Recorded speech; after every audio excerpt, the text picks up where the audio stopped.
Hello viewers, আসসালামু আলাইকুম। একদম সিম্পল রেসিপিতে সুন্দরভাবে গরুর মাংস রেসিপি দিচ্ছি আজকে।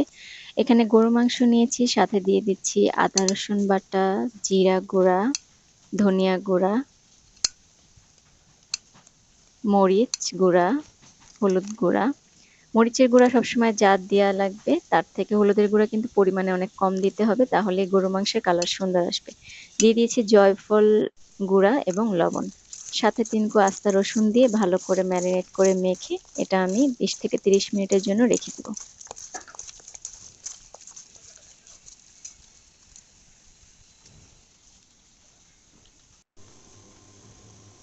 এবার কড়াইয়ে তেল গরম করে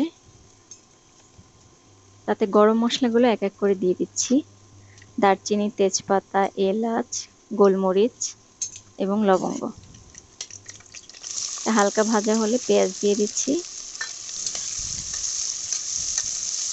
পেঁয়াজটা একদম একটু লাল লাল হয়ে আসলে আমি গরুর মাংস ম্যারিনেট করা যেটা ছিল এটা দিয়ে দিব। পেঁয়াজটা লাল করে নিলে তরকারি কালারটা সুন্দর আসবে।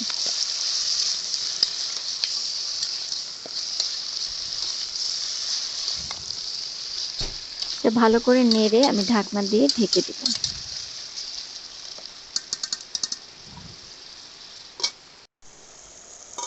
ঢাকনা দিয়ে ঢেকে দিলে এখান থেকে মাংস থেকে কিছুটা পানি উঠে আসবে। এই পর্যায়ে আমি ভালো করে নেড়ে আবার একটু গরম মশলার গুঁড়া দিয়ে দিব।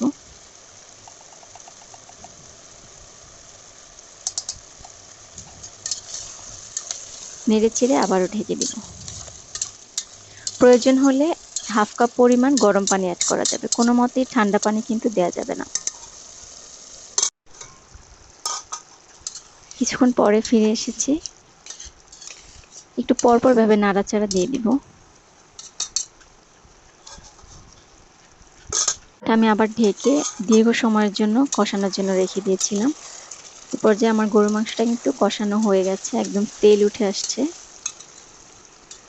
দেখতে পাচ্ছেন এখানে একদম তেলটা উঠে আসছে। এভাবে তেল যখন উঠে আসবে এবং মাংসটা সেদ্ধ হয়ে আসবে সেই পর্যায়ে আমি দিয়ে দিচ্ছি অল্প কিছু আলু।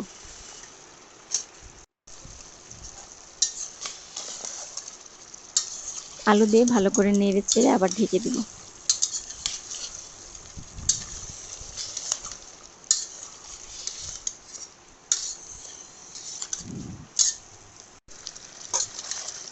কিছুক্ষণ পরে আমার আলুটা কিন্তু প্রায় সেদ্ধ হয়ে আসছে এবং আবারও মাংসে আলু থেকেও পানি ছেড়ে সেটাও তেল হয়ে আসছে। সেই ক্ষেত্রে আমি ঝোল দিয়ে দিচ্ছি এবং এখানে ঝোলটা কিন্তু অবশ্যই গরম পানি অ্যাড করার চেষ্টা করবেন। গরম পানি দিলে গরু মাংসের টেস্টটা অনেক ভালো থাকে।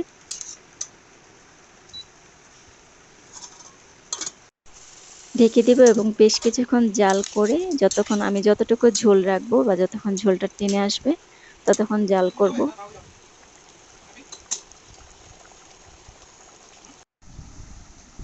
ব্যাস হয়ে গেল মজাদার গরুর মাংস, একদম নর্মাল মশলা এবং নর্মাল রেসিপিতে। তবে খেতে কিন্তু নর্মাল না, অসাধারণ হবে।